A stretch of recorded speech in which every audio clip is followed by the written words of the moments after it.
courthouse, you all understand that is about to be moved. It was going to be moved this week, and then the rain slowed down the progress. Now they've pushed it to next week to try to move the courthouse back toward Jefferson Street. It's going to move again later to the center of the block after a concrete pad is put down for it to sit up.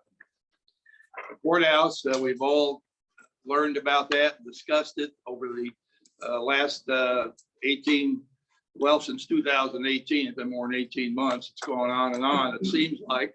But we've had to revise the plans. People wanted to hang on to the historic building, and we've done that.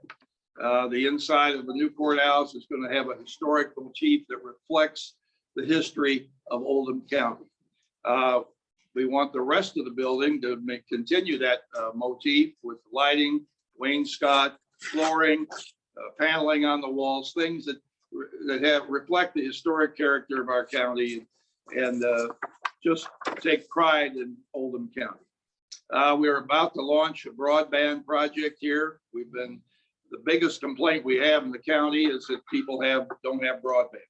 We have roughly somewhere between 2,000 and 3,000 homes that don't get anything, or they get very poor service.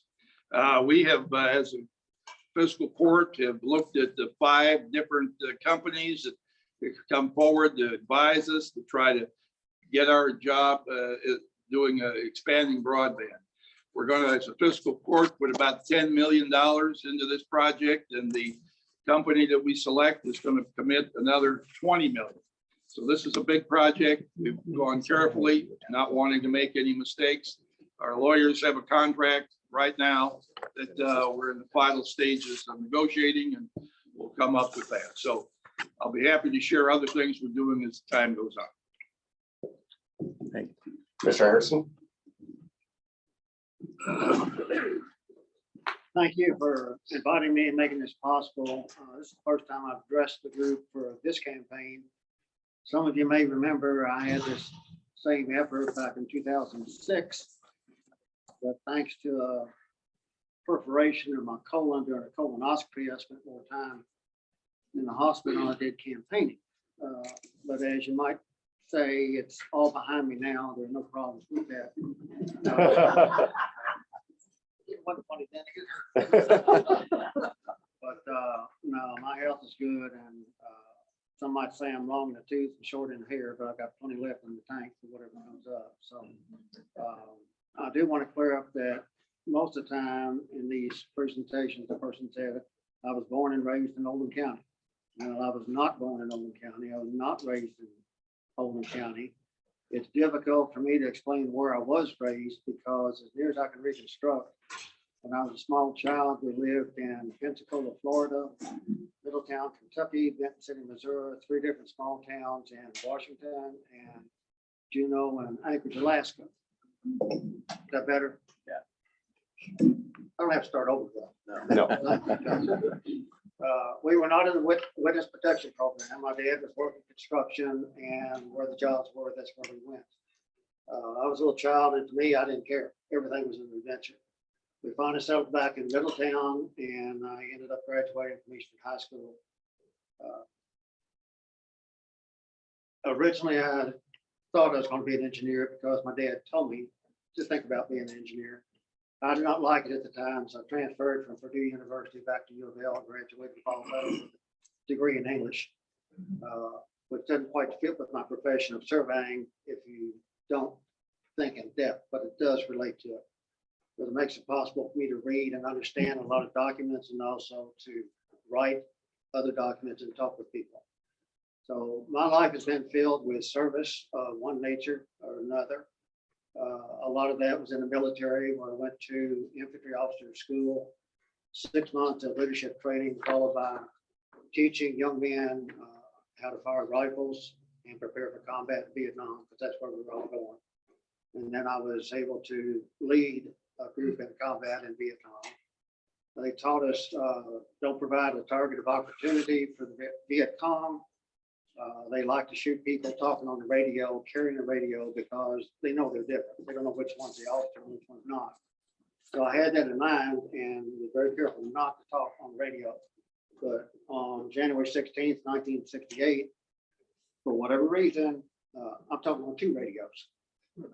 That was a great target. Landmine exploded right at my feet and changed my life forever. But I learned probably as much from that experience and from people in hospitals that I did in college. I've gone through one event after another in my life. People say I'm accident prone. My mother said these incidents were character builders. And I asked her once how long it's going to take for my character to get developed. She said, "You're close." I look forward to serving this community in a different capacity. I've got some ideas of supplement what is happening now, and I've also got some new and fresh ideas that I think will benefit our county in the future. Thank you. Thank you. So I will be moderating. I'll be asking the questions. These questions were submitted by club members, and most of them were directed at one of the 2 candidates. So we're going to alternate. We're going to ask the primary question. You'll get a couple minutes to give a response. And then the other side will also get about a 1-minute rebuttal if you want to add or add anything to that. So, and again, this was kind of prepared in advance. It just so happens. So Judge Voegele, you get to the first question. The county has some excess funds right now. Should the judge executive consider lowering tax rates in order to return the money to the taxpayer? And what are your plans for tax rates and the use of tax dollars?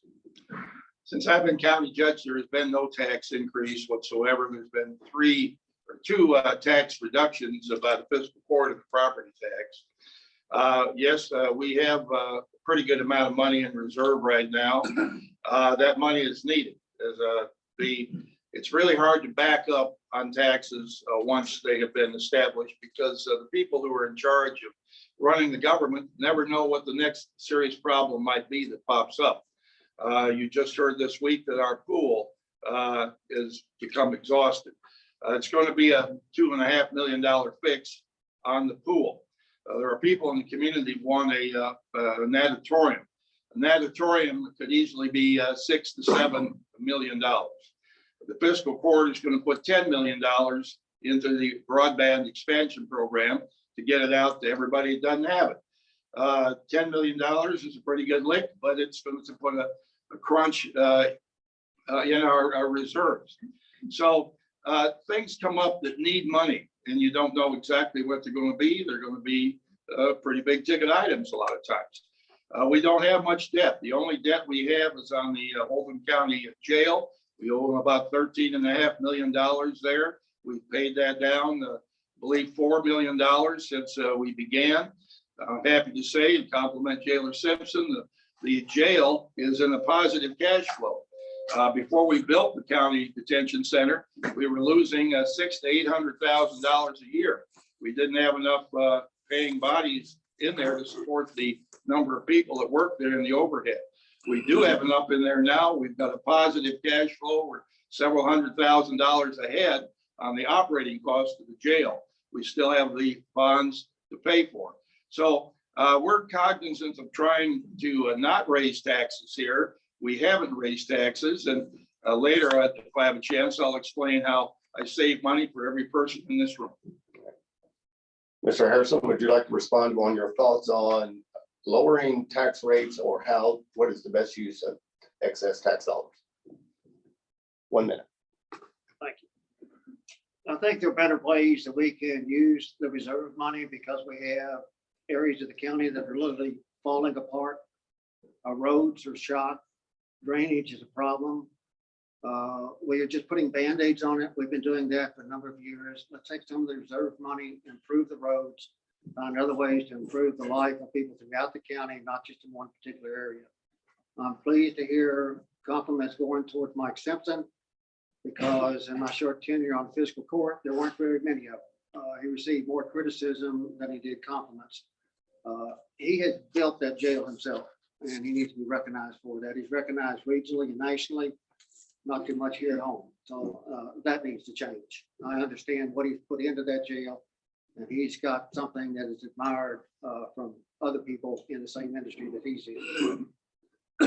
Too many times when I was on the court, I heard the statement, "Don't worry about the cost of this project. We have money, plenty of money in reserve." I don't think that's a good way to look at what we have in reserve.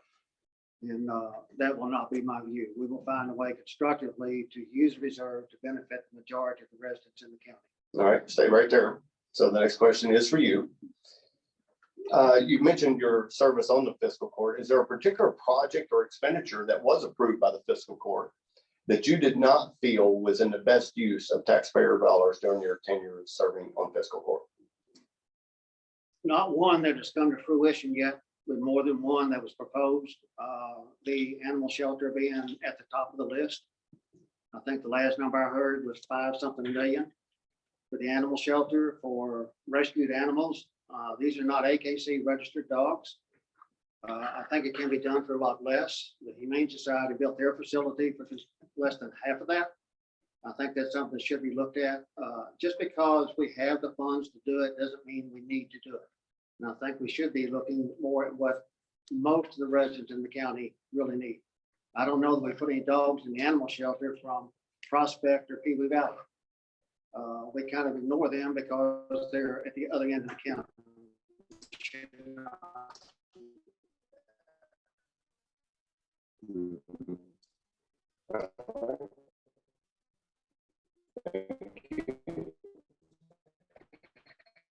And was there anything the fiscal court passed during your tenure without your blessing that you thought was a misuse of funds, or you would prefer they not spend the money? Not that I can think of. This collegial body, we work together. We try to discuss ideas, bring forward ideas. We give everybody support to feel they're not listened to. We look for ways to work together, solve problems before we actually make a decision on them. Now, Mr. Harrison just mentioned roads. We have 350, every one of those is in good shape. The ones that people complain about are state highways. We're not able to fix state highways with county money. I'm not trying to get support to put money in the bank for an engineering plan down the Old County Middle School, where we've got track backups all the time. We don't agree on everything, but we agree on a lot of things. We're trying to run this county in a good, safe, rather than generalities. Anything. So the countywide broadband access and has been discussed for many years. So a couple of questions through there.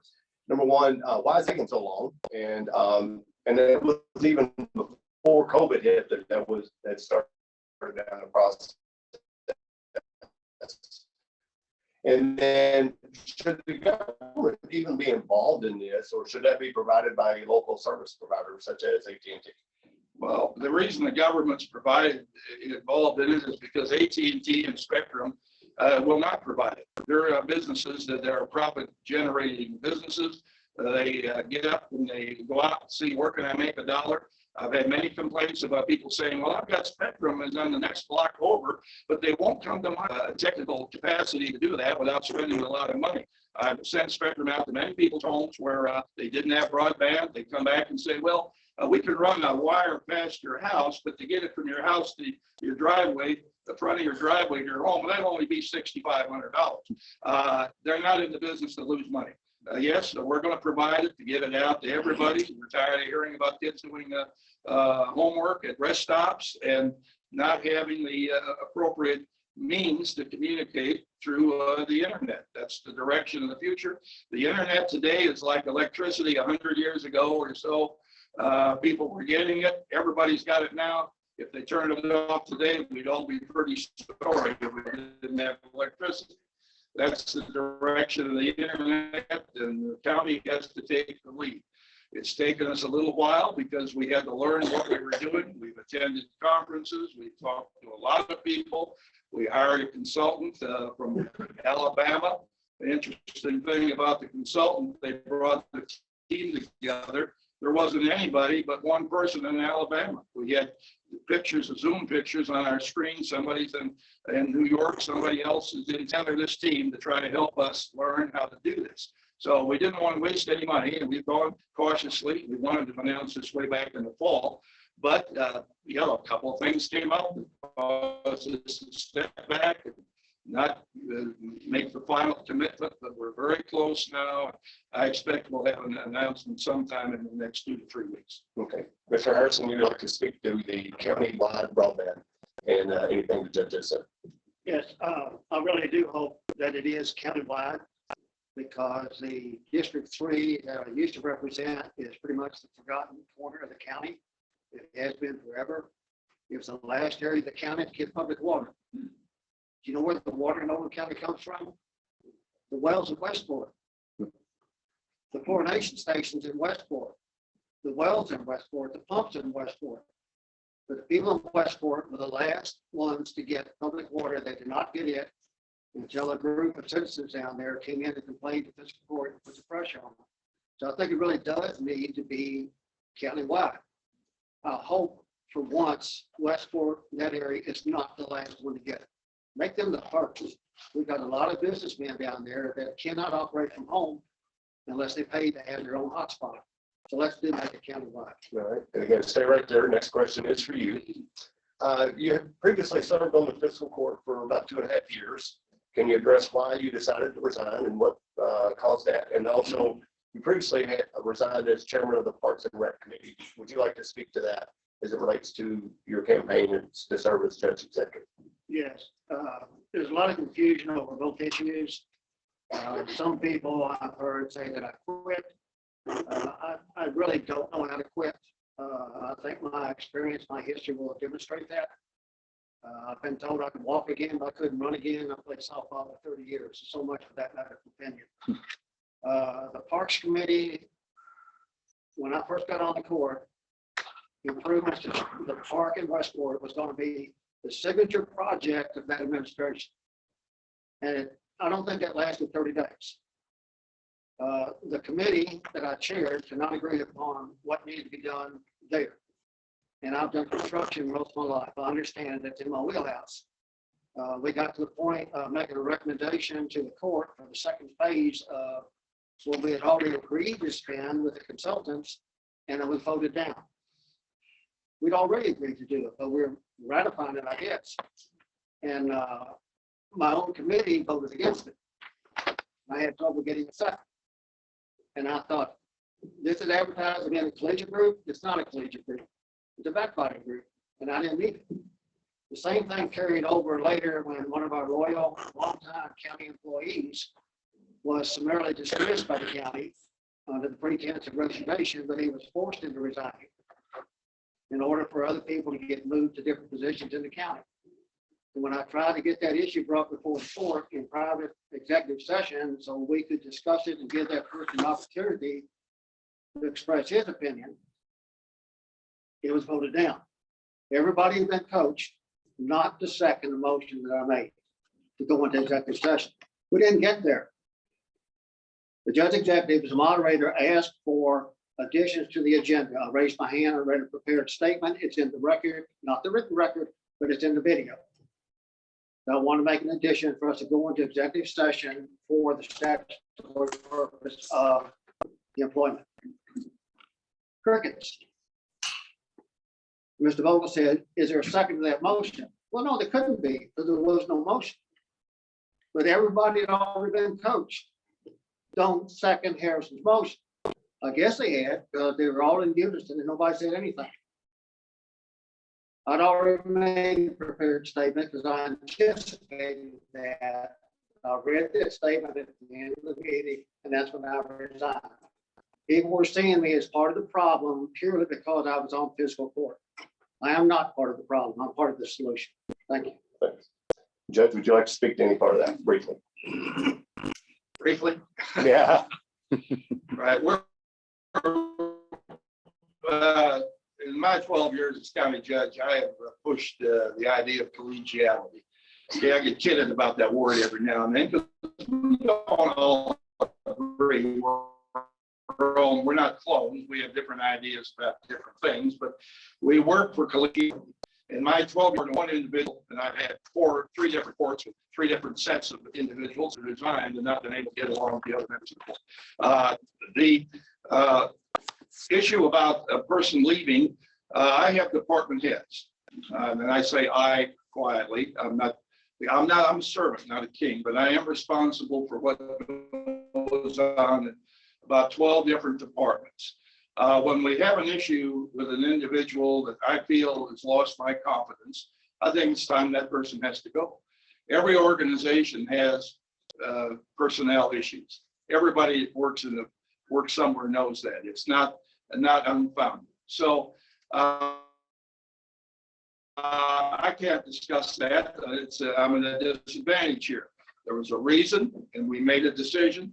And in my 12 years, I probably have moved out about 2 people to get along with. I'm easy to get along with, but I will make decisions that need to be made when they have to be made. So simple as that. Again, Eric, our next question is for you. What do you see as the greatest challenges for Oldham County over the next 5 and 10 years? Well, we're working hard on economic development. Okay, we're doing all we can. We've done that at Oldham Reserve. We've added 2 new streets out there, the Eden Parkway and Ernie Harris Parkway. We've got off ramps that are going to begin on the interstate this summer. We've worked hard to get that. I'm going to say this humbly, but I went to Washington and talked to Elaine Chow and was able to get that off ramps in our highway program before the interstate is expanded to 6 lanes out here. It's coming, but the off ramps are going to help us sooner. Our development partners told us over and over again, hey, people are looking at this place, but we can't get anybody in there because they can't get in and out easily. The Rawlings company takes up all of the air, so to speak. It creates a traffic jam. So we have got that problem solved, and we expect things to move forward. We've got a great new assisted living facility moving in there. And we're also working on Commerce Parkway. We only have a limited number of places for employment, and that's really what we want is new employment, because employment raises the bar. We try to recruit people say, I want restaurants here. We'd love to get some restaurants, but everyone you talk to a Chick-fil-A, they say, well, not enough rooftops. And we keep saying, well, 75,000 people are going by on the interstate every day. Isn't that going to be enough? Well, for some reason, you can't get them. You hear this comment that, well, I don't want another bank. I don't want another Mexican restaurant. I don't need a used car appliance store or whatever you call it, parts store. But we can't control who's willing to invest their money in our community. That's their money, their risk, their future, and their ideas. John chased, what's that? But we chased them for a long time, trying to sell them on Oldham County. We're out there trying, and economic development is a big part of our future because people want more, we need more, and people in employed places will pay taxes. All right. Mr. Harrison, what do you see as the greatest challenges for Oldham County? One minute. I think it's residential development first, followed by economic development. The two are tied closely together. The magic word, as Mr. Voegele said, is rooftops. We just don't have the rooftops. We don't have places for the support personnel to live. We can go to the restaurants if we have the restaurants, but we need people living in the county who work in those restaurants, who will clean the table, bus the tables, wash the dishes, and service. We don't have those because they cannot afford to live in this county. A starter home today in this county is upwards of $280,000. We staked the house this morning down on 18 Mile Creek Road of less than 1,200 square feet that a builder is going to build on slab for $250,000. It's just one step above a tiny shack. It doesn't make any sense. We've got a great park out here, Oldham Reserve, that Judge Executive turned down proposals from at least 2 different developers wanting to put residential development out there. I don't know what kind of residential development this county wants. There's a limit to how many $400,000 homes we can have. We need to have something that the younger generation can come back to the county where they were raised and buy a home and live and work here. We need something that old people like me can downsize and go to. I'm not going to an apartment, but we need the rooftops. That will help the economic economy. All right, stay right there. Next question kind of dovetails to this. What would be your strategic plan that would engage the community and the county together? In other words, I'll read it the way exactly it was written. Do you have a strategic plan that will engage the community? That's a tough one. I think the development will, and we need to become more inclusive. For years, we've been exclusive. We bring in only certain people in certain areas to do certain things. As an example, the planning commission is supposed to be representative of the entire county. In years past, the judge executive would inquire of one of the 8 magistrates when he had somebody leaving the planning commission. So we had the same number of people from each district. This past year, when I looked at the list of the planning commission members, there were 4 from one district, 0 from another district.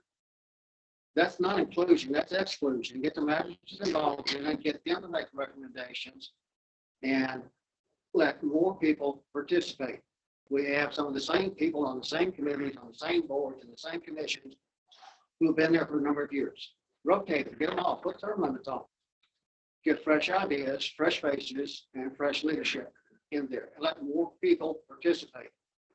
If more people have been made aware of the courthouse and the issue with it from the very beginning, we would not have had the opposition that we did. You never will. You get people involved in it on the first leg of it, listen to their ideas, you adopt some of their ideas, and all of a sudden, without being aware of it, they have gotten some ownership interest in the project. Once they get to that point, they're now on your teams. They're not against you because they against themselves. So we need to get more people participating in it. We need to treat Goshen, Prospect, the outlying areas as if they are part of this county, and they are. But we don't treat them that way. We ignore it. Thank you. Thank you. Judge, strategic plan that would engage the community. I just agree that the Goshen and Prospect, the River Bluff, Orchard Grass to be ignored. I talk to the leaders in these communities, meet with people. We have fire districts all over the county. The county judge appoints people to either 21 or 28 different boards. It's not that easy to get people to serve. Believe me, it's kind of like a treadmill in a way. There are always people coming and going, and you're looking for new people who have some affinity who would be willing to serve on that board. Getting people, we look for all the input we could get from people, but we don't have a radio station here. We only have a weekly newspaper. The television stations don't pay any attention to us. Communicating throughout the county is very hard. It's not easy. We do the best we can. We work at it all the time. But a number of people have. I could read a list of a number of names here that you've never heard before that I've asked to serve on different boards. The planning commission is only one board. It's not the only board. Like I say, we have 21 or 28.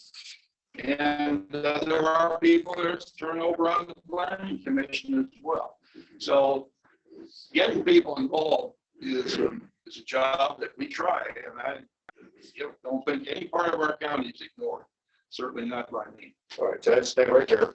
So, Judge Voegele, you had a tree removal at Schambach Park. Sorry, it became a source of controversy with some people questioning removal before a plan for the park had been approved. Discuss your reasoning for the timing of the removal, and then Mr. Harrison, do you agree with the way that was handled? Down the Schambach Park, you'll see that we've created a wide open space to see the most magnificent stretch of Ohio River is available. All the way between Pittsburgh and the Falls of the Ohio, there is no further stretch out there than what you're going to see standing at Schambach Park. There were, a dozen trees, or 10 trees, some number of trees that were along the bank that were wild trees that grown up with no thought process whatsoever. A couple of them were healthy, but most of them had some disease, some falling down, some whatever. I described them as ugly. Mr. Harrison has objected to my word. He wanted to be more precise about what was wrong with them, but he was in favor of taking them out as well. There were people that, whatever reason, didn't think that's a good decision. Well, this is part of being the county judges making the decisions. I did bring that to the fiscal court, and the fiscal court voted to take the trees out. Actually, I didn't have to bring it to the fiscal court. We take trees out and plant trees in this county all the time. I've planted over 200 trees in this county since I've been county judge. I planted 100 of them between Crestwood and the Grange. I'm for trees, believe me, but I'm not for trees just anywhere.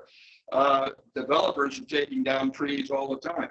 It just got that some people got on this issue, and then, you know, I heard from people all over the world. I got emails from Nepal telling me not to take down trees. Well, you know, come on. It looks great down there. We have a plan. We've had a plan all along. We've, I think, taken 7 or 8 properties out of there, bought houses. We've been working forward step by step by step. Yes, there's been some disagreement as to exactly what should be done, how it should be done, but these are things that are worked out. And we have a plan now that we're very close to bringing the fiscal court to be approved. So infused into everything than you could possibly imagine if you're not involved in that issue. Involve the people primarily affected by what was being done. I was in favor of taking the trees down. Most of them were dead. I've got photographs of every stump after they were cut. They were rotten on the inside. People are looking at them under 5 feet of water and looking at the canopy and saying the trees are healthy. They were not healthy. They need to be taken down for safety and for future construction. I was one of the proponents of that. I think I was the shield for that by somebody else, because I was telling people in Westport that they need the trees need to come out, excuse me, so we can do construction down there on the riverside, and that's the truth. And we was going to, the construction was going to be started somewhat immediately. We were going to replace those trees with trees up next to the parking lot. Not one tree has been planted in the park, not one. Some more going to come down with a new plan. People just got their eyes closed. They don't think so. The only thing that's changed the park, we got 5 new picnic tables. No trees, no shade. We got 5 tables. No improvements to the docks. No improvements to the ramp. The budget numbers have been thrown out. I do not think this court will approve. All right. All right, this will be our last question, and then we'll go to our closing comments. So, Mr. Harrison, you're up. If elected, what would you specifically like to accomplish during your 4-year term as judge executive? I'd prefer to be improved employee morale, because the morale in this county right now for employees is in the tank. People are resigning and taking retirement as soon as they can. I've talked to a number of them that will come back under different circumstances. We need families working here. It used to be you could go to a department or a different office and you would see a person and her niece or her daughter or aunt be working. We don't have that anymore. They don't want to work here. We don't have employees recommending Oldham County as a place to work. They're not asking their friends to come work with them. We need to change that. This is supposed to be a community. We need to get back to a community. And it can be done. It's very simple. We do away with micromanagement and we lead by leadership. We empower the people to do their jobs. We empower the department heads to do their jobs. And then we pretty much sit back and oversee it. We don't need to tell people what to do and how to do it. We need to tell them what to do and leave them alone. Just step back and watch, and you'll be amazed at what they come up with in order to accomplish what you've asked them to do. Most of the time, we're telling people what to do. That never worked with me. I'll do a lot if you ask somebody, if somebody asks me. But to tell me what to do, that is all I'm going to do. I won't show any initiative, no reason to, no creativity, there's no reason to. And they don't get rewarded. That has to change. And I think it'll be done in a short period of time. And it will feed on itself. Okay. And Judge, what specifically would you like to see accomplished during the next 4 years should you get reelected? Just like I said before I begin that, is that I don't think any employee morale is in the tank. There are 4 or 5 magistrates in here today, or ask any of them if they think the employee morale is in the tank. I can think of only one person that resigned and he actually had enough time to retire. That was a person in the road department that we took off with a mowing machine. He rode that mowing machine like he was in the Indianapolis 500. He's been bitter about it ever since. There's no other employees resigned. I hate to say it, but my opponent here makes insinuations about things without specifics. Tell us what the specifics are. Tell us exactly who has resigned. This county is going to go forward. Our future is bright in Oldham County. We have a lot of things going on. We're an envied county around the state. I go to a lot of meetings. A lot of people would like to live and be Oldham County. Believe me, we're far above much of the other circumstance in this state. We're doing a good job. We're admired. I'm chairman of the KIPTA this year, Kentucky Athlete Planning Regional Development Agency. People look to us for something. I'm not saying it about me. I'm just saying other people ask me to be the chairman. So our county is doing well, and I don't want anybody to get the impression that we're not. The only way that you can is by trying to undermine what we're doing. But ask anybody who works here. All right, so closing comments, Mr. Harrison, 2 minutes, closing comments. I would love to give you specifics, but I will not, because that will violate the confidentiality between me and the people affected. I'm not going to tell you what department they're in. I'm not going to tell you where they are. I'm not going to tell you who they are. But they do talk to me. For a while, when I was on the court, they quit talking to me because they saw me, as I said earlier, as part of the problem just because I was on fiscal court. And then about 2 months after I resigned, the relationship started happening again. And people started talking to me, and they're still talking to me. So they see me as being somebody who can come in and affect much needed change in the area in this county. I have a different style of leadership. I always have had, but mine has been formed under fire. I've been trained for it, and I understand people. I have no problem discussing issues with people. I don't care what their economic background is. I don't care what their job is. I don't care where they live. I care what's in their heart. And I want people working for the county to care about the county and to know that they make a difference in their performance for the county. And it lifts everybody up when it happens. That's my goal. Motivate them, make them a part of it, let them help solve the problem. This county has a lot of resources in people. We have some very talented people, very knowledgeable people. We've got a wealth of retired people here in this county, and we're not using them. We could bring them in and use them on various committees and projects as subject matter experts, but we don't. I don't know why. We feel like we know everything. I don't know everything, but I am smart enough to find people who do know, and collectively they may know everything. That will be my advisory group. We can do this. Thank you. Thank you. And Judge, 2 minutes, closing comments. As I mentioned here, I'm asking for permission to continue on for 4 more years to finish the projects that we have in the county. I believe our future is bright in Oldham County. I believe that the county employees are happy. There are a lot of things that I've been involved in. I want to make it clear that no one accomplishes anything just by themselves. Working with the magistrates, working with our staff, working with people in the community. We have a lot of community. I didn't add up how many people are on these boards and commissions that we appoint. We count on all of them to do things.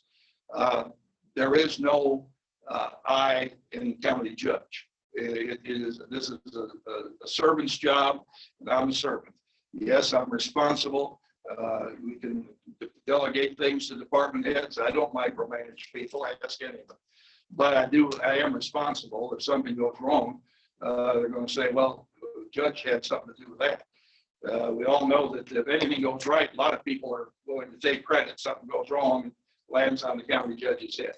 I'm okay with that. Doesn't bother me. I just try to make sure that as few things go wrong as possible. I have looked at what my goals were for the 2018, 2022 year. Safe schools. We now have resources, people in our schools. Our county has the highest possible financial safety rating you can get.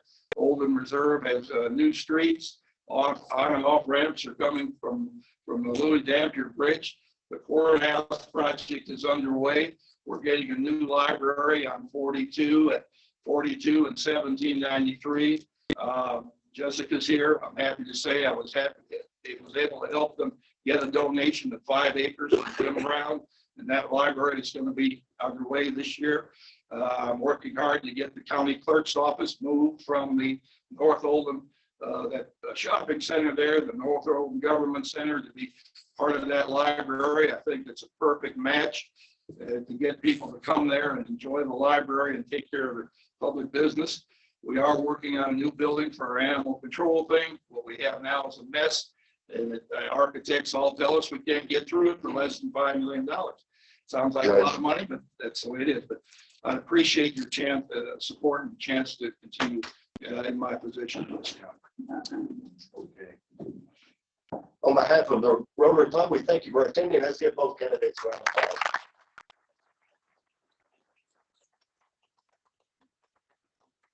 Great to hear from both of our candidates. So the Rotarians in the room, hopefully this helps you to make an informed decision as you do go to the polls on May 17th. I think I'll be saying that about every meeting. May 17th. As appreciation for attending today, there's a couple of things. I know David Voegele is aware of this. Our club makes a donation in honor of the people that come and speak to our club to Polio Plus. We are down to just 2 countries that still have cases of polio. So Rotary's been very much a driving force to the eradication of polio in the world. So that's one of the things that we do. The other thing, as we started the meeting, we started the 4-way test. And I think all of us, not only Rotarians, but many of the other elected officials or potential elected officials, if we all lived our lives by the 4-way test, that we do really well. So I'm going to give each of you one of these coins to take with you. Okay, thank you. And the last thing is our raffle, and we'll get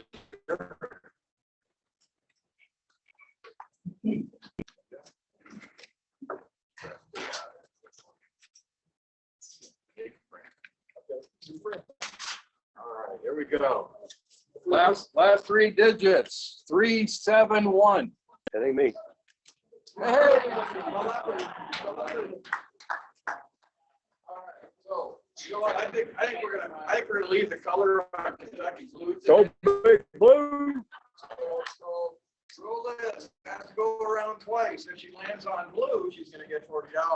If she lands on this wheel, she is going to get somewhere north of $350. That's where the pot is going to be at. Any other color, she's going to go enjoy a nice hometown pizza. All right, stand hard. No, pizza!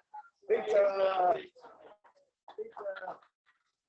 And with that, we appreciate everybody's attendance. We are adjourned. I'm just saying, congratulations.